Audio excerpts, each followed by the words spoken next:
बुलढाणा जिल्ह्याच्या नांदुरा तालुक्यातील आसलगाव ग्रामपंचायती अंतर्गत येणाऱ्या वाडी खुर्द परिसरातील पाणी साचणं, नाल्यांची दुरवस्था आणि रस्त्यांच्या समस्यांकडे प्रशासनाचे दुर्लक्ष होत असल्याचा आरोप करत गावकऱ्यांनी पंचायत समिती कार्यालयासमोर उपोषण सुरू केलं।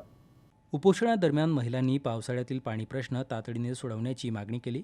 यापूर्वी लेखी निवेदन देऊनही अपेक्षित कारवाई न झाल्यानं आंदोलनाचा मार्ग स्वीकारल्याचं ग्रामस्थांनी सांगितलं। पावसाचे पाणी पुन्हा घरात शिरण्यापूर्वी प्रशासनानं तातडीनं उपाययोजना करून प्रत्यक्ष पाहणी करावी, अशी मागणी उपोषणकर्त्यांनी केली आहे।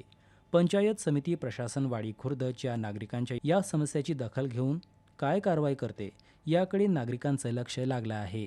बाईट बाईट बाईट नाही आहे की जे आपण ग्रामपंचायतीला निवेदन दिलं होतं अगोदर, त्यांनी आमची मागणी आतापर्यंत कोणतीच पूर्ण केलेली नाही। 2022 मध्येही पाणी आलं होतं आणि आता पण 30 तारखेला येऊन गेलं। यामध्ये कोणाचाही एकही आपला मेंबर येऊन पाहिला नाही आतापर्यंत, म्हणून आम्ही हे निवेदन मांडलं।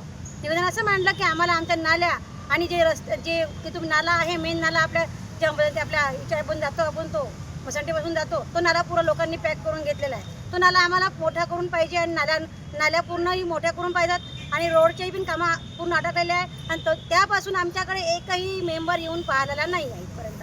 आजपर्यंत ग्रामपंचायतवाल्यांनी कोणतेच कामं केले नाहीत, कोणतेच मेंबरांनी कामं केले नाहीत, म्हणून आम्हाला हा पाया उचला लागला।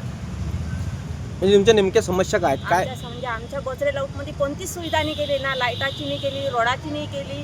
आजपर्यंत इथले मेंबर झाले, त्यांनी एक टालीसुद्धा आमच्या दाराशी टाकेल नाही गोचरे लाऊटमध्ये, आणि इतकं पाणी तिथून सुरुवात होते पाण्याची, पूर्ण रात्र पाणी जाते, आमचे 3-3 पायऱ्या बुडतात। पण हे कोणते येऊन पाहत नाहीत, कोणते मेंबर येत नाहीत, कोणते काही आम्हाला विचारत नाहीत की तुम्हाला काय त्रास झाला, काही नाही। लाईट नाही आमच्या दारात, लाईट पण नाही आहे, रोड नाही, नाल्या नाही। आमच्या ग्रामपंचायतीला आसलगाव ग्रामपंचायतीला गेलो, तिथं वारंवार आम्ही त्याला निवेदन दिलं, त्यांनी आमची काहीच काळजी घेतली नाही। आमच्या घरात पाणी गेलं, आता याच्या पुढे जर घरात पाणी गेलं त्याच्यासाठी आम्ही उपोषणाला बसलो।